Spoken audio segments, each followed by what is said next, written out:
യേശുവിൽ ഏറ്റവും അനുഗ്രഹീതരായ പ്രിയപ്പെട്ടവരെ, പ്രതീക്ഷയോടെ ഇരിക്കാം, സന്തോഷത്തോടെ ഇരിക്കാം. ദൈവവചനം പറയുന്ന ഞാനും കേൾക്കുന്ന നിങ്ങളും നമ്മളെല്ലാവരും വെറും പച്ചയായ മനുഷ്യന്മാരാണ്. ദൈവം പ്രയോജനപ്പെടുത്തുന്ന ചില മനുഷ്യർ മാത്രമേ ഉള്ളൂ. നമ്മളിൽ ആരിലും അസാധാരണമായ ഒന്നുമില്ല. നമ്മളെല്ലാവരും സാധാരണക്കാരാണ്.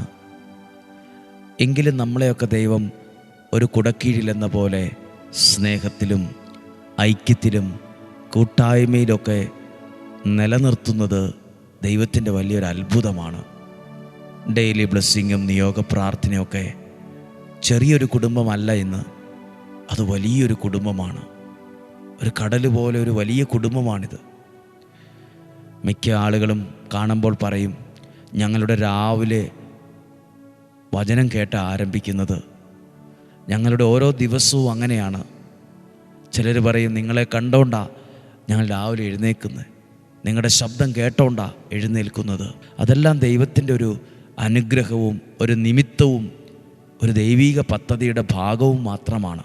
നിങ്ങൾക്കെല്ലാവർക്കും വേണ്ടി പ്രാർത്ഥിക്കുന്നു. കർത്താവേ, ഇന്ന് ഡെയിലി ബ്ലെസ്സിങ്ങിൽ ഈ വചനം കേൾക്കുന്ന ഓരോ വ്യക്തികളെയും, ഓരോ മാതാപിതാക്കൾ, കുടുംബം, അവരുടെ യാത്ര, ആരോഗ്യം, സ്വപ്നങ്ങൾ, പ്രതീക്ഷകൾ, എല്ലാ കാര്യങ്ങളെയും ദൈവകരങ്ങളിൽ ഏൽപ്പിച്ചു കൊടുത്ത് ഇന്ന് പ്രാർത്ഥിക്കുന്നു. ഇന്നൊരു അനുഗ്രഹമാകട്ടെ. കേൾക്കാം നമുക്ക് ഇന്നത്തെ വചനം. സങ്കീർത്തന പുസ്തകം 16-ാം അധ്യായം 11-ാമത്തെ വാക്യം. സങ്കീർത്തനം 16-ാം അധ്യായം 11-ാമത്തെ വാക്യം. അങ്ങെനിക്ക് ജീവൻ്റെ മാർഗം കാണിച്ചു തരുന്നു. അങ്ങെനിക്ക് ജീവൻ്റെ മാർഗം, വഴി കാണിച്ചു തരുന്നു.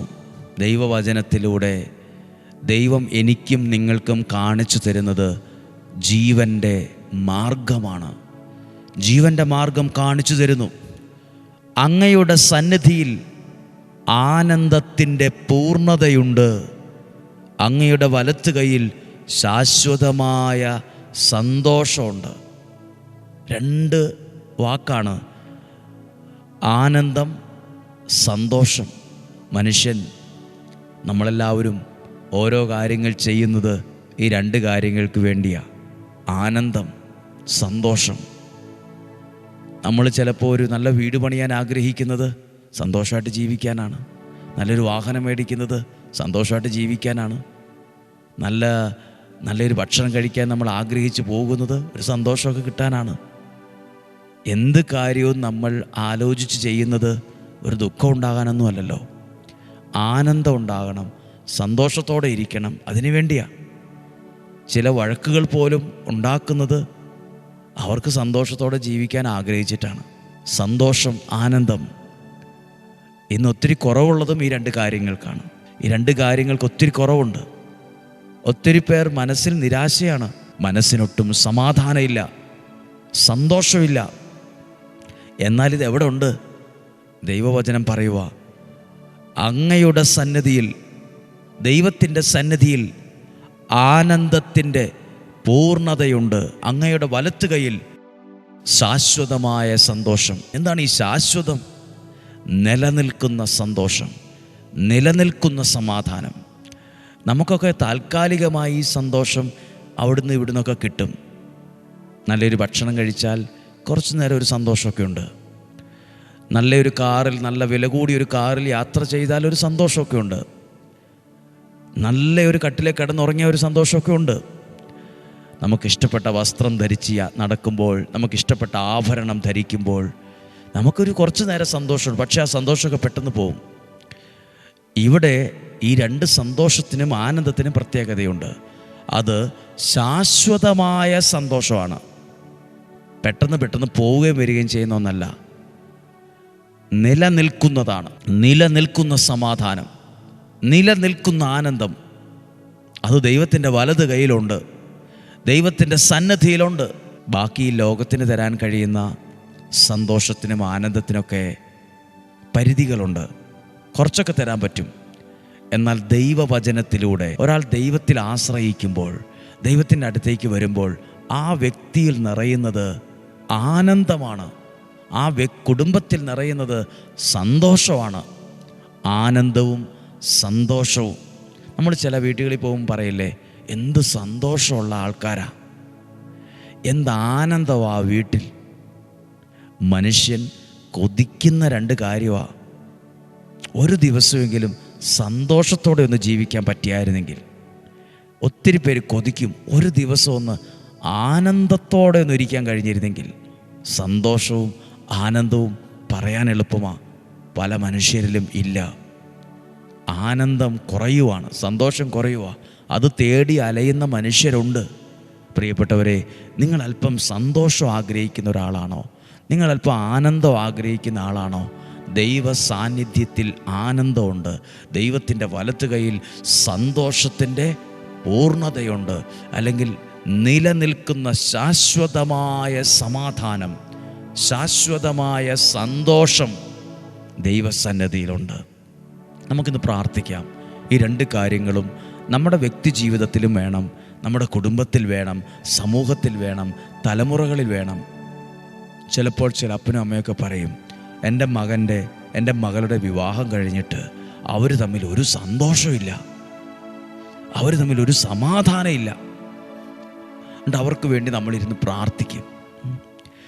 ഇപ്പം ചില ആൾക്കാർ ഫോൺ വിളിച്ച് പറയില്ലേ, അമ്മേ ഞങ്ങൾ ഇന്ന രാജ്യത്താണ്, ഞങ്ങൾ ഇന്ന നാട്ടിലാണ്, ഞാൻ അങ്ങോട്ട് പോരുവാകട്ടോ, എനിക്കിവിടെ പിടിച്ചു നിൽക്കാൻ പറ്റില്ല, ഒരു സമാധാനമില്ല, ഒരു സ്വസ്ഥതയില്ല. ജോലി ചെയ്യുന്ന ആളുകൾ പറയില്ലേ, ഈ ജോലി എനിക്ക് തുടരാൻ പറ്റുമെന്നൊന്നും അറിയത്തില്ല, ഒരു സ്വസ്ഥതയില്ല, ഒരു സമാധാനമില്ല. ചില പ്രായമായ അപ്പച്ചനോ അമ്മയോ ഒക്കെ വീട്ടിലൊക്കെ ഇരിക്കുമ്പം അവർക്ക് പറയാൻ ആരുമില്ല, സന്തോഷം ഒരു സങ്കടം പറയാൻ ആരുമില്ല. അവർ ചിലപ്പം വരുന്നവരോട് പറയും, വലിയ വീടൊക്കെ ഉണ്ടല്ലോ, ഒരു സന്തോഷമില്ല, വലിയ വാഹനമൊക്കെ ഉണ്ടല്ലോ, ഒരു സമാധാനമില്ല. കൊച്ചു കുഞ്ഞുങ്ങൾ തുടങ്ങി ഏറ്റവും പ്രായമുള്ള ഒരാൾ വരെ എല്ലാവരും ഒരുപോലെ ആഗ്രഹിക്കുന്ന സമാധാനവും ആനന്ദവും, സമാധാനവും സന്തോഷവും ഇല്ലേ? ഇന്ന് പ്രാർത്ഥിക്കട്ടെ, ഈ വചനത്തിലൂടെ ദൈവമേ അങ്ങയുടെ സന്നദ്ധിയിലുള്ള സന്തോഷവും സമാധാനവും ഇവർക്ക് കൊടുക്കണമേ. കർത്താവ്, ഇത് പറയുമ്പോൾ തന്നെ ഞങ്ങൾക്ക് ഒരു സന്തോഷമുണ്ട്, ഒരു സമാധാനമുണ്ട്, ഒരാനന്ദമുണ്ട്. വാക്ക് തന്നെ എത്ര പോസിറ്റീവാണ്. ആനന്ദം, സന്തോഷം, സമാധാനം, ഇതെല്ലാം ദൈവസന്നിധിയിലാണ് ഉള്ളത്, ദൈവസാന്നിധ്യത്തിലാണ് ഉള്ളത്. ദൈവം നൽകുന്ന അനുഗ്രഹമാണ് സന്തോഷം, സമാധാനം, ആനന്ദം. ഒരുപക്ഷെ ഈ ആലയത്തിലേക്ക് വരുന്നവർ പറയും, ഇവിടെ വരുമ്പോൾ ഒരു സന്തോഷമാണ്. അല്ലെങ്കിൽ ചിലപ്പോൾ നിങ്ങൾ പറയും, ഡെയിലി ബ്ലെസ്സിങ് എന്ന ഈ വചനം കേൾക്കുമ്പോൾ ഒരു സന്തോഷമാണ്, ഒരു സന്തോഷമുണ്ട്. അത് ദൈവം കൊടുക്കുന്നതാണ്. അത് നമ്മളൊരു ഭരണിയിൽ നിന്ന് എടുത്തു കൊടുക്കുന്ന ഒന്നല്ല, അത് ദൈവവചനത്തിലൂടെ ദൈവം കൊടുക്കുന്ന ഒന്നാ. സന്തോഷം, സമാധാനം നിങ്ങളിൽ അതുണ്ടാകട്ടെ, നിങ്ങളുടെ ഭവനത്തിനകത്ത് അതുണ്ടാകട്ടെ, നിങ്ങളുടെ റൂമിൽ അതുണ്ടാകട്ടെ, നിങ്ങൾ ഭക്ഷണം കഴിക്കുന്ന ആ സ്ഥലത്ത് അതുണ്ടാകട്ടെ, നിങ്ങളുടെ കിച്ചണിൽ അതുണ്ടാകട്ടെ, നിങ്ങളുടെ തിണ്ണയിൽ അതുണ്ടാകട്ടെ, നിങ്ങളുടെ ഓരോ റൂമിലും നിങ്ങളുടെ ആ പരിസരങ്ങളിലെല്ലാം ദൈവീകമായ സന്തോഷവും സമാധാനവും ആനന്ദം ഉണ്ടാകട്ടെ. നിങ്ങളുടെ പ്രിയപ്പെട്ടവർ വിദൂര രാജ്യങ്ങളിലാണോ? അവരവിടുന്ന് സങ്കടമാണോ പറയുന്നത്? നിങ്ങളെ ഫോൺ വിളിച്ചപ്പോൾ പറയുന്നത് ഞങ്ങൾ തമ്മിലൊരു സന്തോഷമില്ലെന്നാണോ? നിങ്ങളിവിടെ ഇരുന്ന് പ്രാർത്ഥിച്ചേ, ഈ വചനം അയച്ചു കൊടുത്തിട്ട് പറ, ഈ വചനം നിങ്ങളൊന്ന് കേൾക്ക്. ഒരു സന്തോഷം ദൈവം തരും, ഒരു സമാധാനം ദൈവം തരും, ഒരു ആനന്ദം നിങ്ങൾ അനുഭവിക്കും. ശരീരത്തിൻ്റെ ആരോഗ്യം, മനസ്സിൻ്റെ ആരോഗ്യം ഒക്കെ ഈ സന്തോഷം സമാധാനത്തെയൊക്കെ ആശ്രയിച്ചായിരിക്കുന്നത്. ചിലർക്ക് പുറമേ നല്ല ശരീരമുണ്ട്, നല്ല വാഹനമുണ്ട്, ഇഷ്ടംപോലെ പണമുണ്ട്, പക്ഷേ ഒറ്റപ്പെട്ടു പോയവരാണ്. ചിലർ രോഗികളാണ്, ചിലർ പിണക്കത്തിലാണ്. അപ്പോൾ അവരുടെ സന്തോഷം മുഴുവൻ പോയി, സമാധാനം മുഴുവൻ പോയി. അവർ വിളിക്കുമെന്നോർക്കുന്ന ചിലർ വിളിക്കുന്നു പോലുമില്ല, അന്വേഷിക്കുമായിരിക്കും എന്ന് ചിന്തിക്കുന്നവർ അന്വേഷിക്കുന്നു പോലുമില്ല, ഒരു പരിചയം പോലും കാണിക്കുന്നില്ല. ചിലരൊക്കെ നമ്മളെ കാണുമ്പോൾ പൊട്ടിച്ചിരിക്കുമെങ്കിലും അകമേ കുന്തം കൊണ്ട് കുത്തിയ വേദനയായിട്ടാണ് നടക്കുന്നത്. കത്തി കൊണ്ട് ശരീരം മുറിച്ചാലുണ്ടാകുന്നതിനേക്കാൾ വേദനയായിട്ടാണ് മനസ്സിൽ അവർ കൊണ്ടു നടക്കുന്നത്. ഒരു സമാധാനമില്ല, ചിരിച്ചും കളിച്ചുമൊക്കെ അങ്ങനെ പോകുന്നുവെന്ന് മാത്രം, ഇല്ലേ? സമാധാനമില്ല. പക്ഷെ പ്രാർത്ഥിക്കുക, സമാധാനം ദൈവം കൊണ്ടുവരും. സ്വസ്ഥത ദൈവം തരും, ആനന്ദം ദൈവം തരും.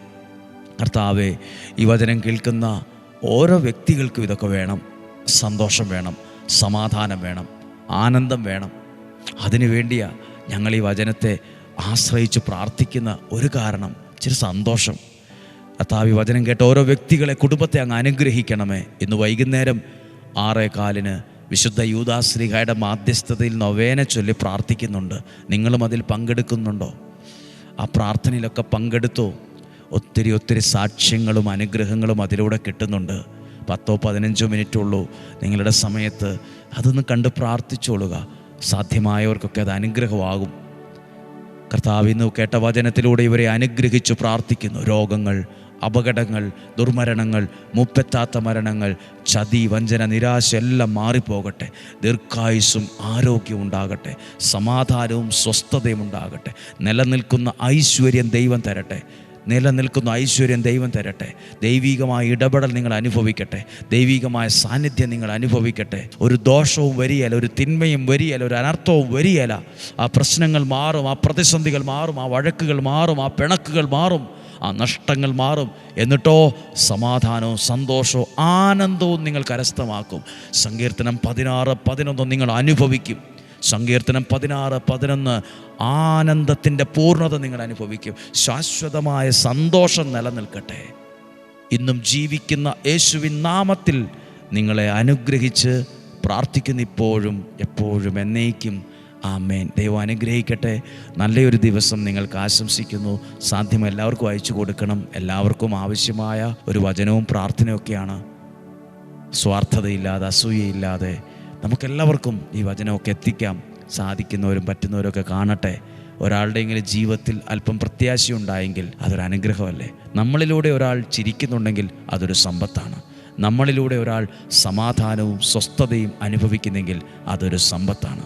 ദൈവം അനുഗ്രഹിക്കട്ടെ. നാളെയും 5:30 ഒരുമിച്ച് കാണാം. നാളെ വെള്ളിയാഴ്ചയാണ്. ശുശ്രൂഷകൾ അനുഗ്രഹമാകുന്ന ദിവസമാണ്. ഒരുമിച്ച് കൂടി പ്രാർത്ഥിക്കുന്ന ഒരു ദിവസമാണ്. സാധ്യമായ എല്ലാവരും ഒരുമിച്ച് വരിക. നാളെയും ഒരുമിച്ച് കാണുന്നത് വരെ സ്വർഗത്തിലെ വലിയവനായ ദൈവം നമ്മളെ എല്ലാവരെയും ഒരുമിച്ച് കൊണ്ടുവരാൻ ഇടയാകട്ടെ. ദൈവം നമ്മുടെ ഉള്ളം കയ്യിലെന്ന പോലെ പരിപാലിക്കട്ടെ. ആമേൻ.